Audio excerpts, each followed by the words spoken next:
Hello friends, good morning. आज किस class में आप सभी का स्वागत है। आज किस क्लास में हम लोग क्लास 11th की केमिस्ट्री को पढ़ेंगे। और क्लास 11th की केमिस्ट्री में हम लोगों ने चैप्टर नंबर 2 को हमने स्टार्ट कर दिया। क्या कर दिया? आज की इस वीडियो में हमने आज चैप्टर नंबर 2 को स्टार्ट कर दिया। चैप्टर नंबर 1 में हमने बहुत ही अच्छा चीज़ पढ़ा था। क्या पढ़ा था? रसायन विज्ञान की कुछ मूल अवधारणाएं। इसके बारे में मैंने आपको डीप से बताया, समझाया, सिखाया। तो चैप्टर 2 में है परमाणु की संरचना यानी structure of atom. Structure of atom, इसके बारे में हमें जानना है कि परमाणु की संरचना कैसे हुई, परमाणु की बनावट कैसे हुई, ये हमें जानना है मेरे फ्रेंड्स चैप्टर नंबर 2 में। तो क्या आप सब रेडी हैं? रेडी हैं। और आज ये चैप्टर नंबर 2 का लेक्चर नंबर 1 होगा।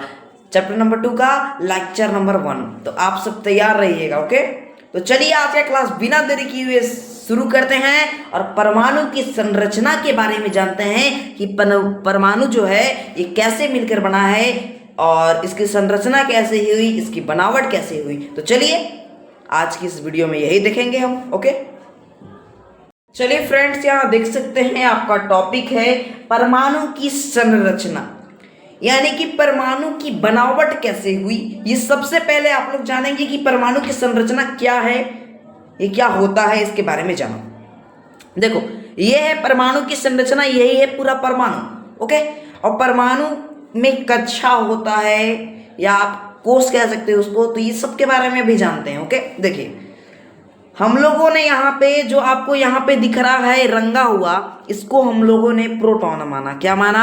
जो रंगा हुआ है इसको आप प्रोटॉन मानना, और जो रंगा हुआ नहीं है, जो केवल एकदम गोला गोला है, उसको आप न्यूट्रॉन मानोगे। क्या मानोगे? न्यूट्रॉन मानोगे। अब ये है, इसमें प्रोटॉन भी है, इसमें न्यूट्रॉन भी है। अब आप एक बात ध्यान रखोगे। क्या ध्यान रखोगे? कि जिसमें प्रोटॉन प्लस न्यूट्रॉन होता है उसे हम लोग कहते हैं नाभिक। क्या कहते हैं? उसको हम लोग नाभिक कहते हैं। जिसमें प्रोटॉन और न्यूट्रॉन होता है उसको हम लोग नाभिक कहते हैं। क्या कहते हैं मेरे भाई? नाभिक कहते हैं। जिसमें प्रोटॉन और न्यूट्रॉन होता है उसको क्या कहिएगा? आप उसको नाभिक कहिएगा। यहाँ पे देख सकते हो, ये है नाभिक। ओके, और नाभिक के चारों तरफ इलेक्ट्रॉन रहता है, इलेक्ट्रॉन का चक्कर लगाते हुए चलता है। देखो देखो, यहाँ इलेक्ट्रॉन है, सब जगह इलेक्ट्रॉन होता है और चक्कर चलते रहता है। ओके, और जो आप इतने सारा गोला देख रहे हो इसको ऊर्जा स्तर कह सकते हो, इसको कक्ष कह सकते हो, या आप इसको कोष भी कह सकते हो। इसको 3 नाम से डिनोट करेंगे। इसको कितने नाम से डिनोट करेंगे? इसको हम 3 नाम से डिनोट करेंगे। ओके, ये सब कक्ष है, ये सब कोष है। ओके, अब देखो के मतलब पहला कक्षा होता है, के भी लिख सकते हो या आप 1 भी लिख सकते हो। एल को आप एल लिख सकते हो या 2 भी लिख सकते हो। एम भी लिख सकते हो, 3 भी लिख सकते हो। एन को आप एन भी लिख सकते हो और 4 भी लिख सकते हो। ठीक है, ओ को आप ओ भी लिख सकते हो और 5 भी लिख सकते हो। इसी प्रकार सब चलते रहता है। जैसे कि यहाँ पे देखो, ये जो पहला सर्किल है इसको आप के भी कहोगे या आप 1 कहो, आपको जो आसान लगे वो आप कह सकते हो। दूसरा है, इसको आप एल कक्षा मानेंगे। एल कक्षा को दूसरी कक्षा भी कहते हैं, एम कक्षा को तीसरी कक्षा भी कहते हैं, एन कक्षा को चौथी कक्षा भी कहते हैं। तो ये सब जो है ये नाभिक के चारों ओर कक्षाओं का प्रयोग होता है। किसका प्रयोग होता है? कक्षाओं का प्रयोग होता है। तो ये है परमाणु की बनावट, परमाणु की संरचना। तो इसको आप स्क्रीनशॉट मार लेंगे और नोट कर लेंगे। फटाक से अपने कॉपी में नोट करिए, इसके बाद हम आगे बढ़ेंगे। ओके, तो सभी को क्लियर हो गया कि परमाणु की बनावट कैसे हुई, यानी परमाणु की संरचना क्या है। इसको नोट कर लो। ओके, चलो देखो आगे है मूलभूत कण। मूलभूत कण में होता है इलेक्ट्रॉन, प्रोटॉन और न्यूट्रॉन। इलेक्ट्रॉन, प्रोटॉन और न्यूट्रॉन को हम लोग क्या कहते हैं? मूलभूत कण कहते हैं। क्या कहते हैं मेरे भैया? मूलभूत कण कहते हैं। ये आपको याद रखना है, अपने माइंड में सेव करके रखना है कि इलेक्ट्रॉन, प्रोटॉन और न्यूट्रॉन को हम लोग मूलभूत कण कहते हैं। ओके, जैसे कि देखो मूलभूत कण यहाँ पे दिया हुआ है, मूलभूत कण का संकेत दिया हुआ है, उसका आवेश चिन्ह दिया गया है कि मतलब कि उसका आवेश चिन्ह कैसा होता है, आवेशों की मात्रा दिया गया है, द्रव्यमान उसका दिया हुआ है। देखो मूलभूत कण 3 प्रकार के होते हैं। पहला इलेक्ट्रॉन, न्यूट्रॉन और प्रोटॉन। तो देखो इलेक्ट्रॉन, सबसे पहले इलेक्ट्रॉन समझेंगे, इसके बाद प्रोटॉन समझेंगे, इसके बाद न्यूट्रॉन समझेंगे। देखो इलेक्ट्रॉन का संकेत जो है ना भैया, सदैव इलेक्ट्रॉन का संकेत कैसा होता है, ई होता है, और ऐसे करके यहाँ पे माइनस लगा होता है। ये है इलेक्ट्रॉन का संकेत। आपको हमेशा याद रखना है कि इलेक्ट्रॉन का संकेत में माइनस लगा होना चाहिए, तभी वो इलेक्ट्रॉन कहेगा, यानी ऐसे इलेक्ट्रॉन नहीं कहलाएगा। तो इलेक्ट्रॉन का क्या लगा होना चाहिए, यहाँ पे माइनस लगा होना चाहिए। ई के यहाँ पे बगल में इसे माइनस लगा होना चाहिए, इसको आप इलेक्ट्रॉन कहिएगा। क्या कहिएगा, इलेक्ट्रॉन कहिएगा। जैसे कि देखो संकेत इसका क्या है, ये वाला है। अब देखो इसका आवेश चिन्ह हमेशा ऋणात्मक होता है। कोई पूछेगा कि इलेक्ट्रॉन का आवेश चिन्ह कैसा होता है, तो बोलिएगा कि इलेक्ट्रॉन का आवेश चिन्ह हमेशा ऋणात्मक होता है, यानी कि माइनस होता है। अब आवेश की मात्रा देख लो, इलेक्ट्रॉन के आवेश, ये जो आवेश चिन्ह की मात्रा जो है यहाँ पे दिया हुआ है, कितना दिया हुआ है, 1.602 गुने 10 के पावर 19 गुलाम। ये है इसका आवेश चिन्ह का मात्रा। ओके, अब इलेक्ट्रॉन का द्रव्यमान कितना होता है, इलेक्ट्रॉन का भार कितना होता है, तो होता है 9.1 गुने 10 के पावर माइनस 31 kg। 9.1 गुने 10 के पावर 31 kg, इतना इसका भार होता है। ओके, सोचिए कितना छोटा है। ठीक है, परमाणु के अंदर ये तीनों उपस्थित होते हैं, परमाणु के अंदर ये तीनों रहते हैं। ठीक है, देखो प्रोटॉन का संकेत होता है P प्लस। हमेशा याद रखना कि P और यहाँ पे प्लस लगा हुआ है तब ये प्रोटॉन कहलाएगा, ऐसे नहीं। अगर आप P लिख दीजिएगा तो ये प्रोटॉन नहीं कहलाएगा, P के यहाँ पे प्लस लगा होना चाहिए तभी ये प्रोटॉन कहलाएगा।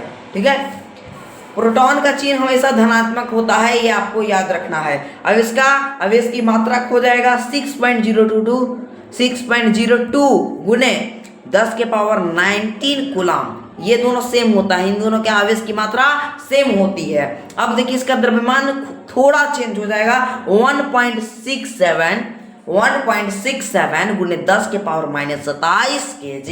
ये इसका क्या है, इसका द्रव्यमान है। अब देखो न्यूट्रॉन की बात करो तो न्यूट्रॉन का संकेत जो है वो यहाँ पे n है और छोटा यहाँ पे 0 रहता है, ये हो गया न्यूट्रॉन। क्या हो गया, न्यूट्रॉन।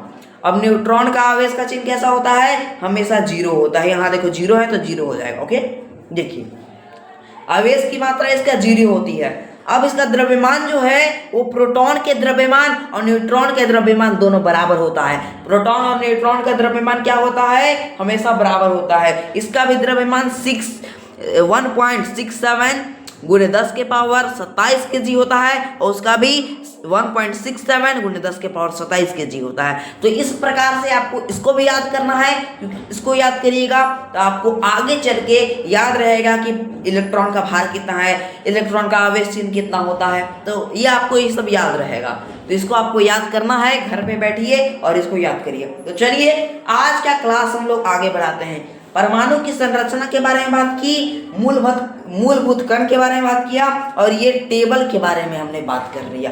तो इन तीनों को आप कॉपी में नोट कर लो और स्क्रीनशॉट मार लो। ओके, तो चलिए आगे बढ़ते हैं हम लोग। ओके, आगे बढ़े, एक बार सभी विद्यार्थी बता देंगे कि हाँ आप आगे बढ़ सकते हैं। ठीक है, चलिए दोस्तों देख सकते हैं आप लोग। अब हमें पढ़ना है विलियन क्रूस्के का प्रयोग।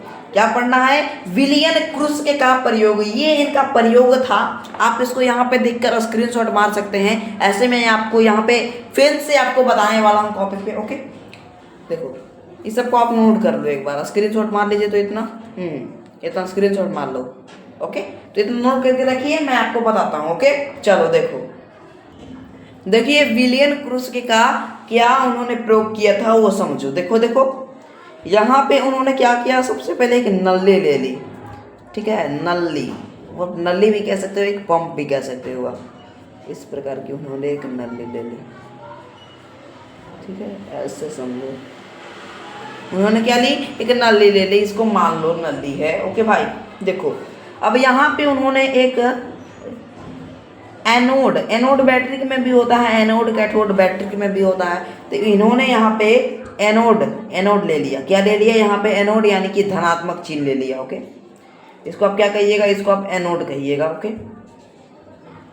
इसको आप एनोड कहिएगा मेरे दोस्त। ओके, अब इधर इन्होंने क्या लिया, इधर एक कैथोड ले लिया, यानी प्लस माइनस उन्होंने ले लिया, ठीक है, पंप में। ओके, इसको क्या कहिएगा, इसको आप कैथोड कहिएगा। ओके, इसको आप कहिएगा कैथोड, यानी माइनस रे।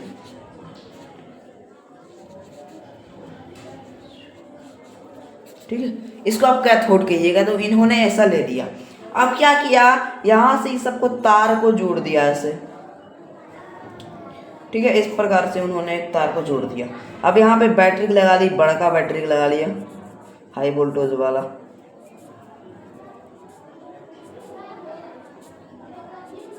इस प्रकार का बैटरी ले लिया। ओके ओके, और यहाँ पे इन्होंने एक स्विच ले लिया। क्या ले लिया, एक स्विच प्रकार का ले लिया, ये स्विच है। ओके, इन्होंने क्या लिया, यहाँ पे स्विच लिया। यहाँ पे एक मीटर को देखने के लिए कि मीटर ये कांता भागता है कि नहीं, तो इन्होंने एक ले लिया भी मीटर। ठीक है, अब क्या किया, इन्होंने इस सबको जोड़ दिया ऐसे। ओके, इस प्रकार से उन्होंने बना दिया। अब यहाँ पे इसका जो वोल्टेज जो है, बैटरी का जो वोल्टेज जो है वो 10,000 से लेकर के 15,000 तक था। इसमें जो लाइन जो प्रवाहित होती है, जो इसमें लाइन जो प्रवाहित होती है, इसमें 10,000 से लेकर के 15,000 तक इसमें लाइन प्रवाहित होता था। यानी आप इसको कह सकते हो उच्च विभव कह सकते हो। क्या कह सकते हो, उच्च विभव। विद्युत यहाँ पे लिख देता हूँ। ओके, विद्युत क्या कहिएगा, उच्च विभव विद्युत कहिएगा आप इसको। ओके, तो ये लिख दिया मैंने। अब देखो, अब उन्होंने क्या लिया, यहाँ पे बाहर जाने के लिए कुछ ले लिया। ओके, एक टाइप का होल ले लिया, ऐसे कर सकते हो आप डिनोट इसको। ओके, इस प्रकार से कर सकते हो, इस प्रकार का उन्होंने ले लिया।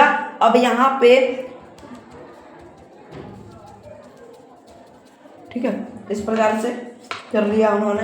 अब क्या किया इन्होंने देखा, इन्होंने क्या देखा कि इधर रेखा जा रही है। ठीक है, इधर जा रहा है एनोड रे की तरफ। ठीक है, एनोड रे की तरफ जा रहा है। क्या जा रहा है, एनोड रे की तरफ किरण जा रही है। तो इसको आप कह सकते हो कैथोड किरण कह सकते हो। क्या कह सकते हो, कैथोड किरण। ठीक है, क्या कहोगे, इसको आप कैथोड किरण कहोगे। तो उन्होंने ये जो रेखा जो जा रही है, इसको उन्होंने क्या कहा, इन्होंने उसको कैथोड किरण कहा। ठीक है, इधर रेखा जा रही है, तो ये जो यहाँ पे तीर का जो साइन है, ये थोड़ा बहुत हिलने लगा। ठीक है, तो यही इनका क्या था, इनका एक क्रूस साहब का प्रयोग था। क्या था, प्रयोग था। जैसे कि आप यहाँ पे देख सकते हो, कॉपी के माध्यम से मैं आपको समझाता हूँ। ठीक है, कॉपी के माध्यम से मैं आपको समझा देता हूँ। देखिए, है ना, देख सकते हैं, यहाँ पे भी सेम है, वहां पे भी मैंने सेम बताया। अब यहाँ पे देखो, एक एटम दाब बराबर होता है गैस का कुचालक। एक एटम दाब बराबर कितना है, यहाँ पे गैस का कुचालक है। अब दूसरा नंबर में है 10 के पावर माइनस 2 एटम दाब मतलब होता है गैस चालक कह सकते हो, गैस चालक यहाँ पे कहोगे, और हल्की प्रकाश की किरणें भी कह सकते हो।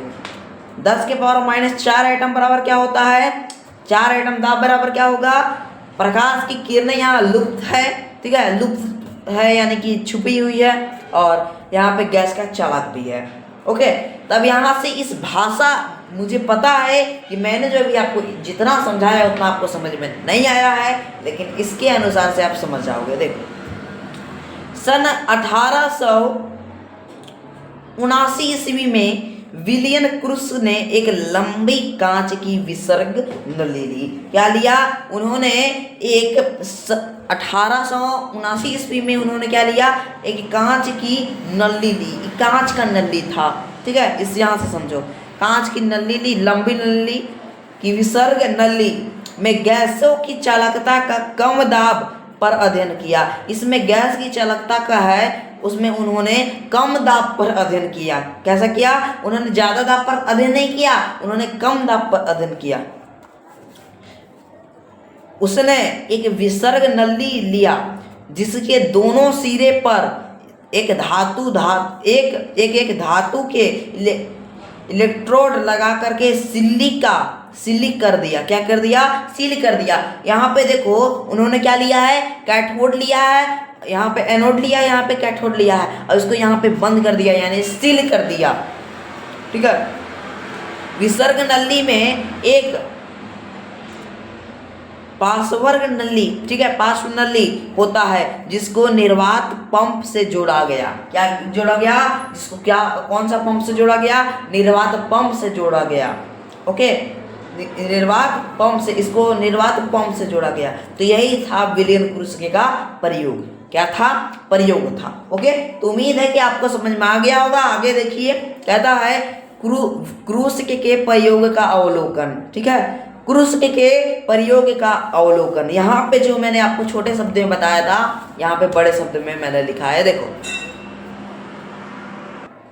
क्रूस्के के नियम का अवलोकन देखो क्या है। सामान्य दाब एवं उच्च विभव धारा, ठीक है, प्रवाहित करने पर उसमें उच्च विभव धारा जो है उन्होंने प्रवाहित किया। ठीक है, प्रवाहित करने पर गैस से विद्युत धारा प्रवाहित नहीं होता है।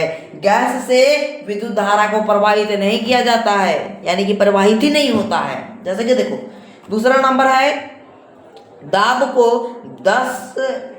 10 के पावर -2 एटम कर देने पर गैस विद्युत का चालक बन जाता है। क्या बन जाता है? गैस जो है वो विद्युत का चालक बन जाता है तथा विसर्जन नली में, ठीक है, विसर्जन नली में रंगीन प्रकाश उत्पन्न करता है। क्या करता है? रंगीन प्रकाश को उत्पन्न करता है।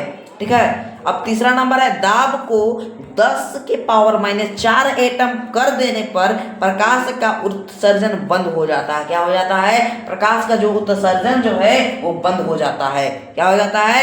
बंद हो जाता है। ठीक है। और एनोड की ओर की दीवारें हरे रंग की प्रतीत उत्पन्न हो जाता है। क्या करता है? हरे रंग की प्रतीत होने लगती है। इन किरणों को कैथोड किरण कहते हैं। जैसे कि यहाँ पे आप देख सकते हो, यहाँ पे हरे रंग की कुछ आने लगता है। क्या आने लगता है? कुछ हरे रंग की प्रतीत होने लगता है। क्या होने लगता है? प्रतीत होने लगता है। यहाँ पे हरे रंग का कुछ एनोड जो है ना, यहाँ पे हरे रंग का कुछ, यहाँ पे हरे रंग का आता है। हरे रंग से ही कर देता हूँ, देखो हरे रंग का यहाँ पे आता है कुछ इस टाइप से। ठीक है, हरे रंग का ही आता है। ओके, देखो अब हम लोग बात करते हैं अगला पॉइंट। देखो क्या कहता है, कैथोड किरणों के गुण। कैथोड किरण के गुण यानी properties of cathode ray. Properties of cathode ray. Cathode किरणों के गुणों की खोज जे थॉमसन ने की। कैथोड किरण के जो गुण जो है इसका खोज जे थॉमसन साहब ने किया। पहला गुण क्या था? कैथोड किरणें सरल रेखा में गमन करती है। कैथोड किरण जो है वो एकदम सरल रेखा में गमन करती है। ये मैं कब बताऊंगा? कल की क्लास में बताऊंगा, यानी लेक्चर नंबर 2 में बताऊंगा। लाइन बाय लाइन इस सभी चीजों को समझाऊंगा। ठीक है, परिभाषा के उपरांत। देखो दूसरा है, कैथोड किरणें ऋणात्मक प्रतीत होती है। कैथोड किरण जो है वो ऋणात्मक प्रतीत होने लगता है। तीसरा है, कैथोड किरणें चुंबकीय क्षेत्र से विचलित हो जाती है। कैथोड किरण जो है वो चुंबकीय क्षेत्र से विचलित हो जाती है। क्या हो जाती है? विचलित हो जाती है। चौथा नंबर है मेरे फ्रेंड्स, देखिए कैथोड किरणें छोटे छोटे द्रव्य कणों से मिलकर बनती है। क्या? कैथोड किरण जो है वो छोटा द्रव्य कण से मिलकर बना होता है। यानी द्रव्य मतलब क्या हो गया? पदार्थों से मिलकर बना हुआ है, छोटे पदार्थ से। पांचवा है, कैथोड किरणें उष्मीय प्रभाव उत्पन्न करता है। कैथोड किरण जो है ये उष्मीय प्रभाव उत्पन्न करता है। छठा है, कैथोड किरण है, ठीक है, कैथोड किरण जो है वो एक्स किरणें उत्पन्न करता है। कैथोड किरण एक्स किरण उत्पन्न करती है। सातवां नंबर है, कैथोड किरणें विसर्ग नली के बाहर कांच पर तथा कुछ अन्य पदार्थों जैसे जिंक सल्फाइड, कैल्शियम सल्फाइड, ठीक है, कैडियम सल्फाइड आदि पर प्रतीत उत्पन्न करती है। ठीक है। अब देखिए आठवां नंबर है कैथोड किरणें फोटोग्राफी प्लेट्स को प्रभावित करती है। कैथोड किरण जो है वो फोटोग्राफी यानी जो फोटो खींच के बनाया होता है उसकी प्लेट को वो प्रभावित करती है, उसकी प्लेट को वो प्रभावित करती है। आगे देखिए 9वां नंबर है कैथोड किरणें की भेदन क्षमता होती है। कैथोड किरण की भेदन क्षमता उसकी होती है। ओके, तो आज की इस वीडियो में इतना ही। उम्मीद है कि मेरा वीडियो आपको समझ में आया होगा और जो भी आज मैंने बातें समझाई है वो भी आपको समझ में आ गया होगा। तो मिलते हैं हम लेक्चर नंबर 2 में, यानी चैप्टर नंबर 2 के लेक्चर नंबर 2 में। ठीक है, चैप्टर 2 भी है और लेक्चर नंबर 2 भी है कल। ओके, तो कल आप सब रेडी रहिएगा और कल बहुत ही शानदार सा हम बातें जानेंगे इस सब के, जो मैंने अभी आपको बताया इन सब के बारे में जानेंगे। ठीक है, एक एक लेकर के परिभाषा लेकर के मैं आपको समझाऊंगा। तो आज की क्लास में इतना ही रहने देते हैं मेरे दोस्त, कल की क्लास में मिलते हैं। तब तक के लिए बाय बाय, जय हिंद, जय भारत, धन्यवाद।